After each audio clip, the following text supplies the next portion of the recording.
욥기 36장 26절부터 37장 13절까지 제가 읽겠습니다. 하나님은 높으시니 우리가 그를 알 수 없고 그의 햇수를 헤아릴 수 없느니라.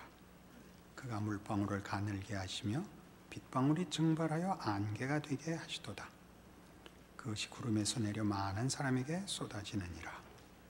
겹겹이 쌓인 구름과 그의 장막의 우레소리를 누가 능히 깨달으랴.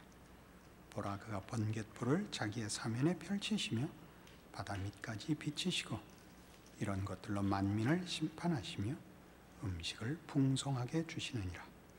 그가 번갯불을 손바닥 안에 넣으시고 그가 번갯불을 명령하사 관역을 치시도다. 그의 우레가 다가오는 풍우를 알려주니 가축들도 그 다가옴을 아느니라. 이로 말미암아 내 마음이 떨며 그 자리에서 흔들렸도다. 하나님의 음성 곧 그의 입에서 나오는 소리를 똑똑히 들으라. 그 소리를 천하에 펼치시며 번갯불을 땅끝까지 이르게 하시고 그 후에 음성을 발하시며 그의 위엄찬 소리로 천둥을 치시며 그 음성이 들릴 때 번개를 멈추게 아니하시느니라. 하나님은 놀라운 음성을 내시며 우리가 헤아릴 수 없는 큰 일을 행하시느니라. 눈을 명하여 땅에 내리라 하시며 적은 비와 큰 비도 내리게 명하시느니라. 그가 모든 사람의 손에 표를 주시오 모든 사람이 그가 지으신 것을 알게 하려 하심이라. 그러나 짐승들은 땅속에 들어가 그 초소에 머무느니라.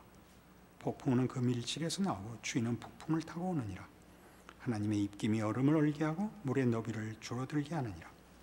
또한 그는 구름에 습기를 실으시고 그의 번개로 구름을 흩어지게 하시느니라. 그는 감싸고 두시며 그들의 할 일을 조정하시느니라. 그는 땅과 육지 표면에 있는 모든 자들에게 명령하시느니라. 혹은 징계를 위하여 혹은 땅을 위하여 혹은 긍휼을 위하여 그가 이런 일을 생기게 하시느니라. 엘리후의 이제 마지막 권면이기도 하고 구중이기도 하고 어떤 변론이기도 하고 그렇습니다. 이제 나중에 38장 이후에 하나님이 등장하셔서 하시는 내용과 매우 흡사하다는 걸 봐야 됩니다. 비 얘기가 나오고 눈 얘기가 나오고 바람 얘기가 나오고 하면서 창조 세계의 엄위함을 가지고 하나님의 크심을 변론하고 욥의 반대와 욥의 그 고집을 꺾으려 하고 있습니다. 우리는 이 시점에서 한번 욥기 전체의 큰 전제 조건을 다시 한번 기억할 필요가 있습니다. 욥기는 이렇게 시작했죠. 하늘 회의에 사단이 참석했는데 하나님이 사단을 꾸짖은 것이죠. 너 욥을 보았느냐? 이렇게 성실한 인생을 보았느냐? 그게 무슨 얘기일까요? 너는 왜 그 모양이냐? 이거죠. 너는 왜 그 모양이냐? 이렇게 하니까 사단이 뭐라고 반론을 제기했냐면 하나님이 그가 하는 일에 복을 주시니까 그렇죠. 그러니까 이제 거기에 생략되어 있지만 하나님이 그럼 네 말은 내가 편애를 해서 그렇단 말이냐? 이렇게 된 거죠. 그런 셈이죠. 그럼 한번 그 보상을 끊어볼까? 어떻게 되나 볼까? 이렇게 시작된 겁니다. 기억나시죠? 그럼 뭘 끊기로 했죠? 욥의 성실함에 대한 보상을 안 하기로 했죠. 그러자 욥에게 일어난 재난을 인하여 친구들이 와서 뭐라고 논리를 전개했죠? 그 논리의 근거가 뭐죠? 네가 받은 결과를 보니 네가 무슨 잘못한 것이 있다가 됐죠. 얼마나 둘이 다른가 보세요. 사단과 하나님 사이에서 일어났던 논쟁은 욥의 성실함이 그 축복이 그의 성실함에 하나님이 보상해 줬기 때문이다. 이 보상해 주지 말아보자 였죠. 하나님이 흔쾌히 동의하셨습니다. 욥의 잘잘못이 아니라 욥이 한 일에 보상을 안 하기로 하자 욥도 괴로웠고 친구들이 와서 당연하게 뭐라고 지적을 했다고요. 네가 잘못해서 일어난 결과다 그랬단 말이에요. 분명히 비교가 되십니까? 그러니까 욥이 답답하고 욥이 억울한 걸 이해하시겠죠. 그가 잘못한 것이 아니라 하나님이 잘못한 거죠. 욥의 입장에서 보면 욥은 자기가 할 일을 다 했고 하나님이 보상하시지 않은 건데 친구들은 당연히 와서 금방 뭐라고 찔렀다고요? 네가 잘못해서 이 결과가 초래됐다 이거죠. 그래서 이제 긴 논쟁이 끝나자 이제 친구들이 할 말이 없어졌어요. 왜냐하면 욥에게서 잘못을 찾을 수가 없거든요. 또 하나님이 잘못했을 리는 없고 할 말이 없어졌죠. 그래서 엘리후가 등장을 했어요. 엘리후는 뭘 하는 걸까요? 다시 확인하는 거죠. 하나님이 얼마나 공의로우신가? 하나님이 얼마나 크신가? 너와 하나님 중에 잘못할 수 있다면 하나님이 잘못하겠는가? 네가 잘못됐겠는가? 그 얘기를 다시 하는 것이 엘리후입니다. 그것을 뭘 가지고 얘기를 하냐면 창조를 가지고 얘기합니다. 창조된 세계를 보라. 그 질서와 그 경이로움을 보라. 천둥 소리를 보라. 번갯불을 보라. 폭풍우를 보라. 비가 헛되이 내리는 걸 봤느냐? 바람이 부는 것은 왜냐? 우리가 이해할 수 없고 측량할 수 없는 하나님의 지혜와 능력과 질서를 보라. 이게 이제 엘리후입니다. 그러나 이제 욥은 이 문제에 대하여 앞에 세 친구들에게 대답했기 때문에 엘리후의 이 재차 강조되는 신앙의 견고한 틀, 창조 세계에 나타난 하나님의 완전함을 증거하여 잘못된 일이 있다면 전적으로 인간에게 있을 뿐이지 하나님에게 있을 수는 없다라는 대로 몰고 가는 이 일에 결국은 욥에게 답을 요구하지 않습니다. 하나님께로 그냥 이 엘리후의 강화가 연결이 되죠. 둘 사이에 어떤 연속성과 어떤 불연속성이 있는지는 우리가 더 진행하면서 하나님의 답변 속에서 그 차이를 찾아볼 것입니다. 이 싸움에서 가장 중요했던 건 이것이었습니다. 사단과 하나님 사이에 욥에게 보상을 중단하여도 그가 신앙을 지키는가였고, 욥의 현실 속에서는 그가 이해할 수 없는 고난에서 해결책이 단 하나 무엇뿐이었느냐 하면 죽자였습니다. 우리 늘 하는 겁니다. 죽자. 단서가 붙어 있었던 것 기억나십니까? 시작을 할 때 사단에게 무엇을 단서를 붙였습니까? 하나님이 죽일 수는 없다였습니다. 죽일 수는 없다. 그러니까 이게 우리가 뒤에 오면 욥기를 읽다 늘 우리가 세 친구들이나 엘리후의 강화에서 뭘 놓치느냐면 시작의 조건들을 놓칩니다. 하나님이 보상을 중단했다는 사실과 죽을 수 없다는 두 가지 조건을 놓칩니다. 그러니까 우리도 늘 어떤 것으로 하냐면 자책과 회개로 돌아가서 문제를 쉽게 풀으려고 하는 그런 쉬운 해결책을 원하고 아니면 죽어버리려고 합니다. 여기 분명하게 이건 조건입니다. 우리는 시작할 때 이렇게 제가 표현했던 기억이 납니다. 하나님은 당신의 명예를 욥에게 맡겼다. 그래서 욥의 고난은 그저 한 사람을 시험하는 것이 아니라 사단 앞에서 사단의 그 거부와 불만 앞에 하나님이 공정하게 꺼내놓은 하나의 내기입니다. 그러니까 우리 모두는 우리가 겪는 신앙의 현실 속에서 사실은 우리 하나의 운명과 우리 하나의 만족이 아니라 하나님의 명예를 위탁받은 자로 존재합니다. 대단한 명예죠. 그렇게 욥기를 읽으셔야 됩니다. 그래서 오늘 여기에 왔죠.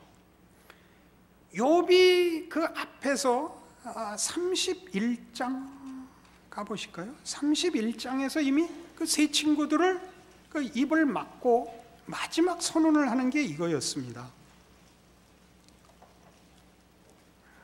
31장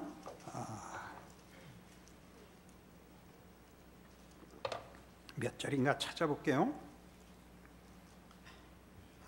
33절 마지막에 이렇게 고함을 질렀어요. 내가 언제 다른 사람처럼 내 악행을 숨긴 일이 있거나 나의 죄악을 나의 품에 감추었으며 내가 언제 큰 무리와 여러 종족의 수모가 두려워서 대문 밖으로 나가지 못하고 잠잠하였던가. 누구든지 나의 변명을 들어다오. 나의 서명이 여기 있으니 전능자가 내게 대답하시기를 바라노라. 나를 고발하는 자가 있다면 그에게 고소장을 쓰게 하라. 내가 그것을 어깨에 매기도 하고 왕관처럼 머리에 쓰기도 하리라. 내 걸음의 수요를 그에게 알리고 왕족처럼 그를 가까이 하였으리라.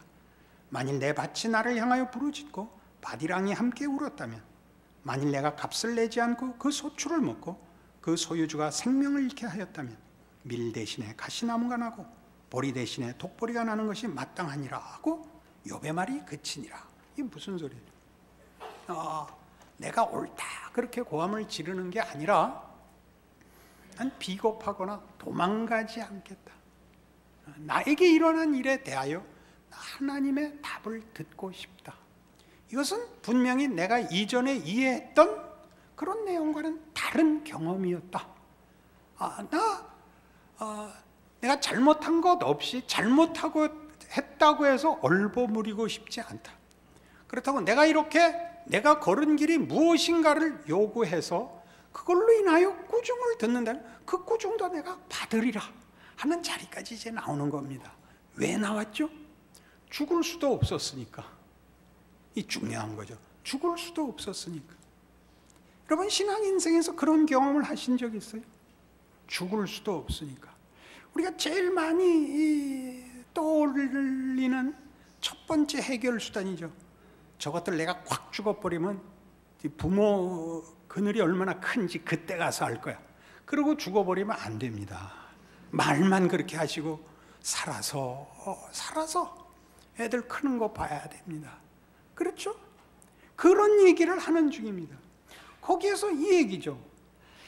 창조로 엘리후가 이제 욥을 마지막으로 이렇게 무릎 꿇리려는 그의 논리, 그의 이해, 그의 확신은 하나님이 이 큰 세계, 이 경이로운 세계를 만드신 분, 그 위에 있는데 그 속에 한 인간에 불과한 네가 어떻게 옳겠느냐? 네가 이해가 가지 않는다고 해서 어떻게 하나님에게 불의나 부조리가 있을 수 있겠느냐? 라는 것으로 묶어 들어오는데 바로 거기가 이제 이 답이 풀리는 자리입니다. 창조 자체 말입니다. 마태복음 25장을 가보시죠.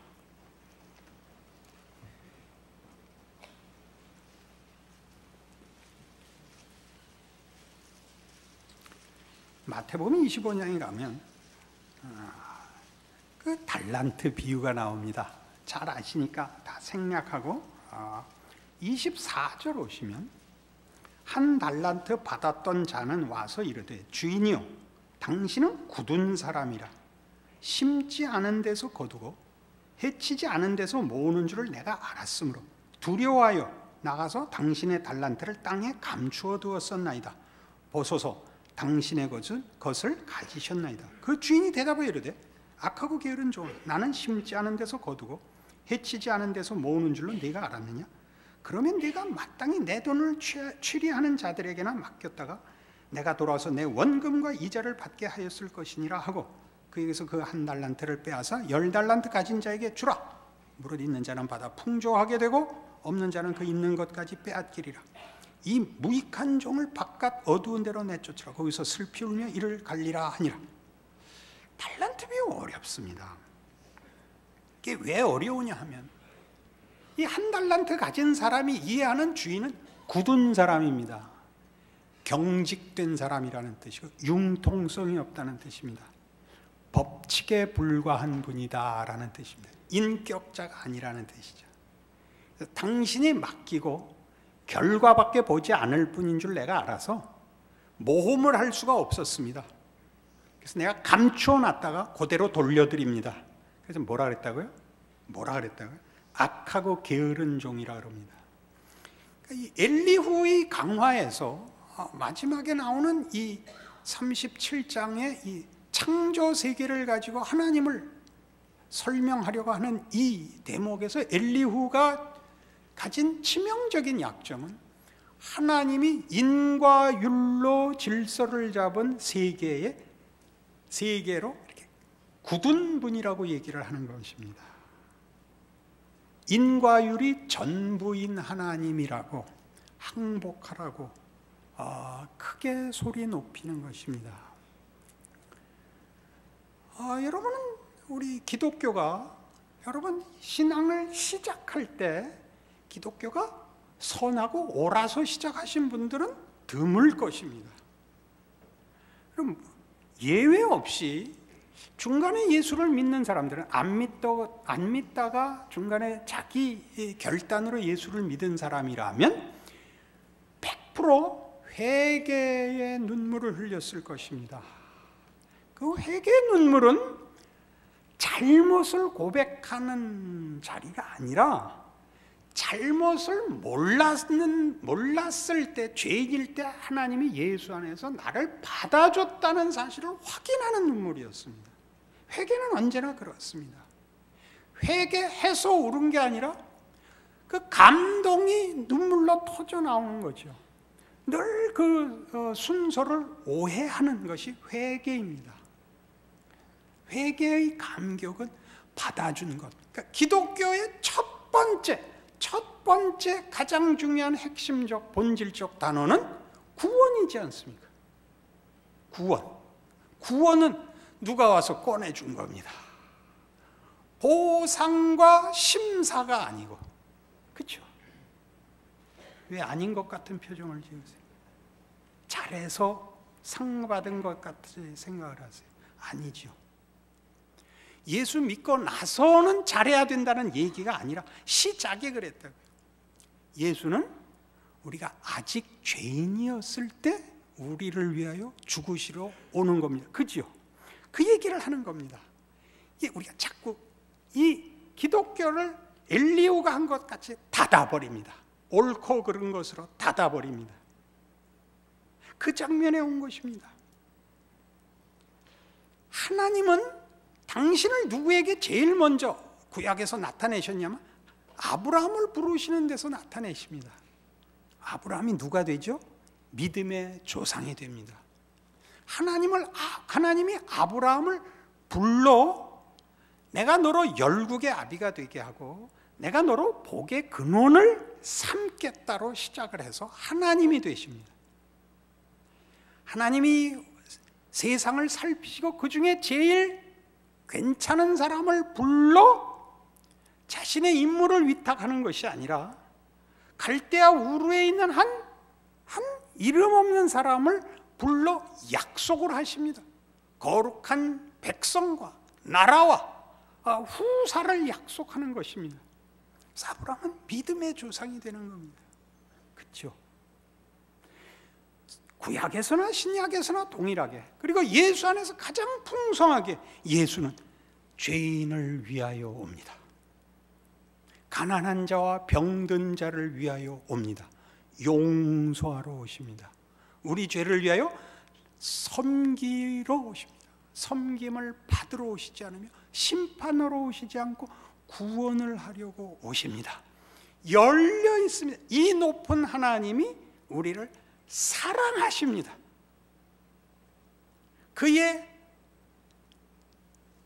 자비와 긍휼과 용서와 능력으로 얼마든지 부르시는 겁니다. 얼마든지 부르시는 겁니다. 그러니 이제 누가복음 15장에 가서 창조라는 게 얼마나 열려있는 틀인가 하는 문제에 대하여 우리 잘 아는 이 비유를 보십시다. 누가복음 15장은 그 유명한 탕자의 비유가 있는 데입니다. 탕자의 비유 길게 되어 있죠. 11절 이하. 두 아들이 있는데 둘째가 아버지에게 자기 재산을 나누어 달라고 합니다. 그래서 나눠줍니다. 나눠줍니다. 나눠줍니다. 너 정신이 있냐 그러지 않고, 너 어디 가려고 그러냐 그러지 않고 나눠줍니다. 그래서 그 재산 갖고 다른 데 가서 허랑방탕해서 망해서 굶게 돼요. 어디까지 가죠? 돼지들 먹는 쥐엄 열매를 먹으려고 하는데 그것도 먹을 게 없어서 문득 무슨 생각을 합니까? 17절, 이에 스스로 돌이켜 이르되 내 아버지에게는 양식이 풍족한 품꾼이 얼마나 많은가. 나는 여기서 주려 죽는구나. 내가 일어나 아버지께 가서 이르기를 아버지, 내가 하늘과 아버지께 죄를 지었사오니 지금부터는 아버지의 아들이라 일컬음을 감당하지 못하겠나이다.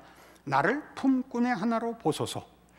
그러니까 법적 차원에서도, 인과유로의 차원에서도 하나님은 정의로우십니다.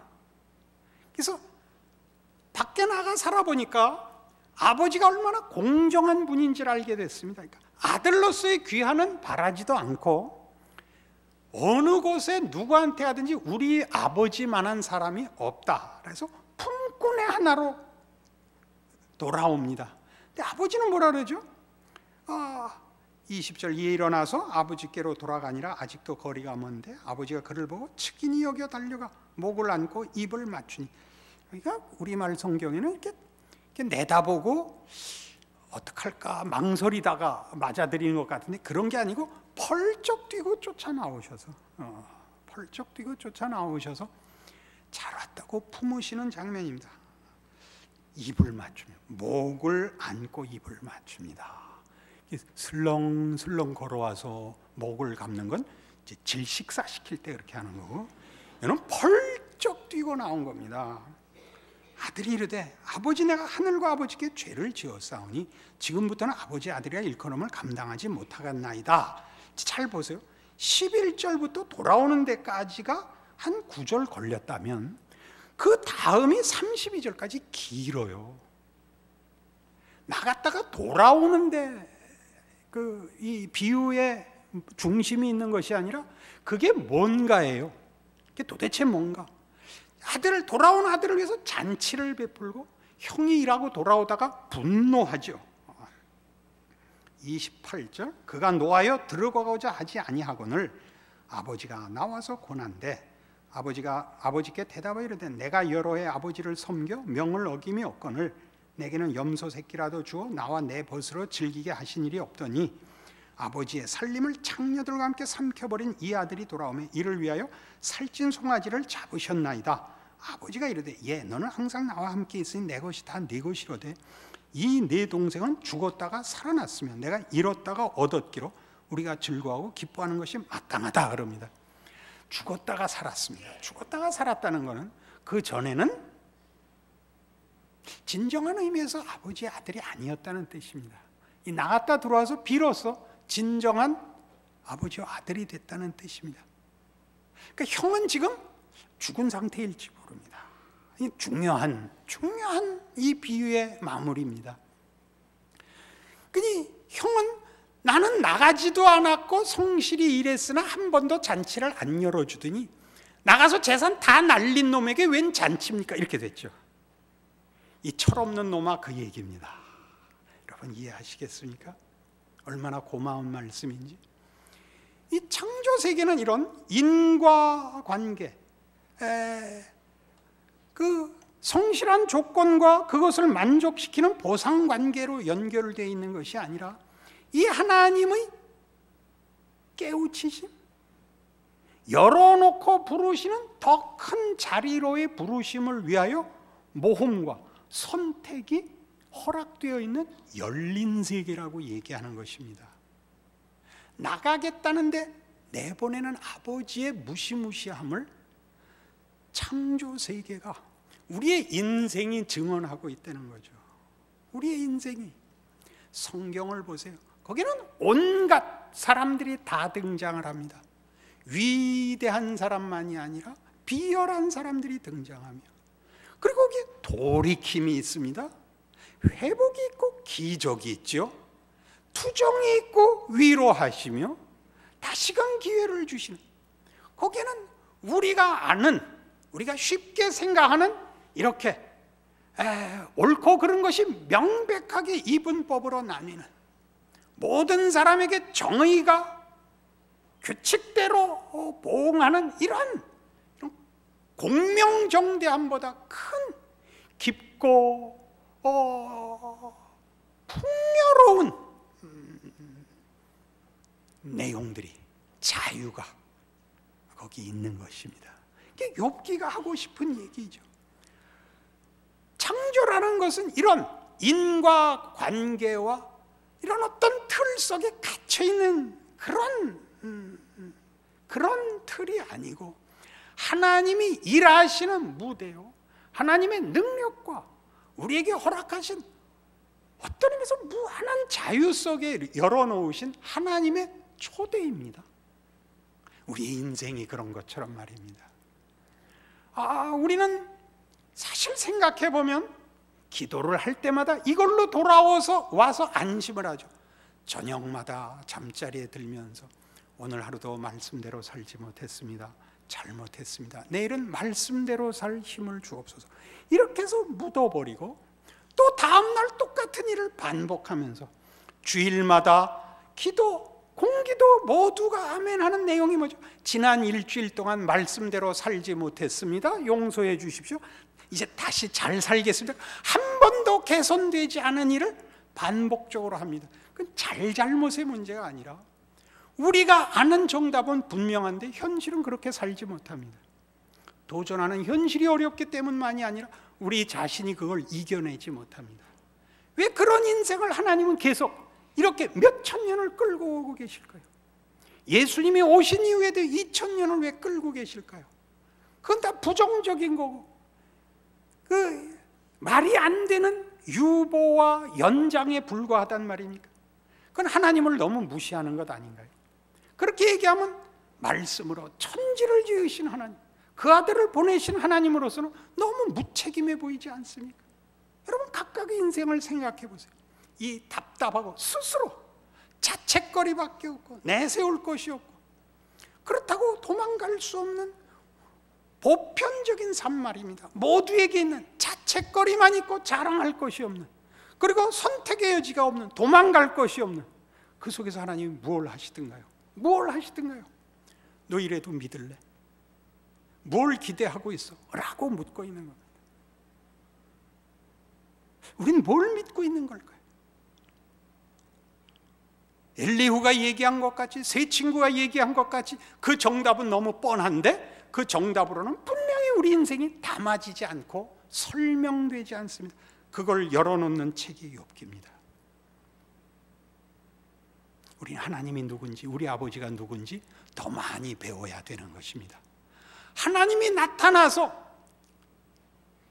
정의를 실현하고 간구에 답하는 것으로는 할 수 없는 것, 우리 스스로의 인생을 살아 우리의 유한함과 무지와 나태함과 무력함으로 살아가야 되는 나날들에 대한 회한과 분노와 체념과 그 무슨 간절함들로 인하여 우리 안에 무언가가 생기는 것입니다. 무언가가 생기는 것입니다. 무시무시한 무언가가 생겨야 됩니다. 우리는 1차적으로 입 바른 소리를 할 수 없는 것을 배웁니다. 모든 사람의 경우에 대해서 뭐라고 말을 할 수 없는 것들이 생깁니다. 자신의 인생에 대해서 자랑할 수 없는 것은 당연한 것입니다. 그것은 다만 어두움일까요? 실패일까요? 잘못일까요? 그런데 이런 인생이 더 많고, 특별한 사람은 내가 알기로 아브라함하고 그 다음에는 우리 아는 아브라함 링컨하고 둘밖에 없는데, 아브라함이 아닌 사람은 다 죽으라는 얘기입니까? 그 아닌 무수한 역사 속에 그냥 이름 없는 사람들의 생애는 다 하나님이 무시하고 몇몇의 사람들만으로 살기로 작정한 하나님이라 말입니까? 세상을 위하여 그 아들을 보냈고 누구든지 저를 믿으면인데 우린 다 꽝이라 말입니까? 그럴 수 없습니다. 그 얘기를 하는 겁니다. 그 얘기를. 자신의 인생 속에서 하나님이 얼마나 크신가를 확인할 수 없다면, 그치 이렇게 크고 엘리후가 말한 것 같이 하나님이 얼마나 하늘이 높음 같이 바다가 넓음 같이 이렇게 설명하는 것으로 끝나지 않고, 우리의 이 범상하고 평범하고 내세울 것 없고 아무것도 아닌 것이 예수의 보혈을 필요로 하는 존재란 말인가라는 물음으로 자신의 생애를 돌보기 시작하고 생각하기 시작해야 비로소 우리는 하나님이 누구신가에 대하여 무엇으로도 설명할 수 없는 이해의 자리로 나아가게 된다는 것이죠.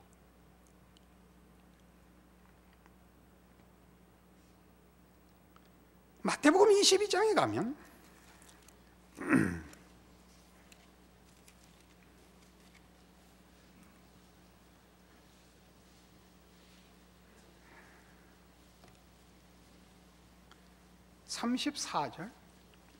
마태복음 22장 34절, 예수께서 사두개인들로 대답할 수 없게 하셨다함을 바리새인들이 듣고 모였는데 그 중에 한 율법사가 예수를 시험하여 묻되, 선생님, 율법 중에서 어느 계명이 크니까?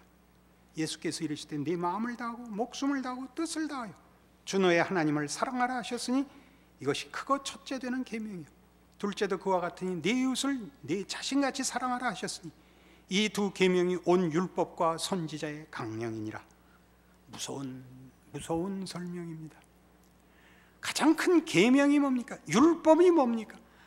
잘못을 범하지 않는 것, 틀리지 않는 것, 이게 율법이 아니라는 거죠. 그건 나가고 더 나가고 끝없이 나가는 무한하게 열려있는 영광과 축복으로의 초대랍니다. 하나님을 사랑하고 내 마음과 뜻과 정성을 다하여 하나님을 사랑하고 내 이웃을 사랑하는 것.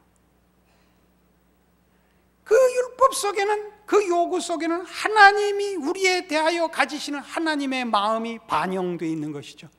하나님은 우리를 마음을 다하고 뜻을 다하고 능력을 다해서 사랑하십니다. 그건 예수 그리스도 안에서 역사적으로 증거된 사실입니다. 그렇게 부르고 있습니다. 그렇게 부르고 있습니다. 그것이 기독교 신앙이죠. 성경이 말하는 하나님이요, 우리가 늘 조마조마해하고 미안해하고 민망해하면서 하는 기도의 대상이죠. 자신을 가지세요. 자신을 가지세요. 우리의 실수와 우리의 부족함과 우리의 못난 것에도 불구하고 하나님은 우리의 하나님이시기로 작정하셨고 그 뜻을 멈추지 않기로 하셨습니다. 누구에게나 욕먹을 수 있지만 하나님에게만은 아니기 때문에 우리는 이 신앙을 감사하는 것입니다. 이 예수를 모두에게 전하는 것입니다. 모두에게. 그 모두를 제한하면 여러분이 제한될 수밖에 없다는 걸 기억하시고, 그 모두를 여러분 모두에게 열 수 있다면 여러분 자신도 열 수 있습니다. 그게 욥의 자리입니다. 이 기쁨과 기독교 신앙의 주인이신 우리 아버지가 누구신가를 기억하시고 오늘 이후로 여러분의 삶을 자신 있게 사시는 담대한 하나님의 자녀들이 되십시오. 기도하십시다. 하나님 아버지 은혜를 감사합니다. 하나님을 아버지라고 부르니 무슨 다른 조건이 필요하겠습니까? 그저 놀라울 뿐이죠. 우리가 스스로를 제한하고 하나님을 제한하고 있죠. 하나님은 그 아들까지 주셨는데 우리는 그 말을 못 알아먹고 있습니다. 우리의 못난 것에 붙들려 늘 허우적대고 있습니다. 아닙니다.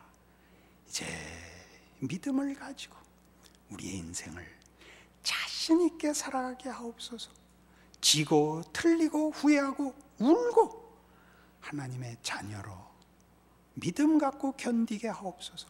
그 속에서 하나님 우리를 만드시는 줄 알게 하시고 하나님 우리에게 권능과 기적과 축복을 내리시는 줄 알게 하사 기다릴 줄 아는 믿음을 주시옵소서. 자신의 못난 것을 감내할 믿음 주시옵소서. 예수님 이름으로 기도합니다.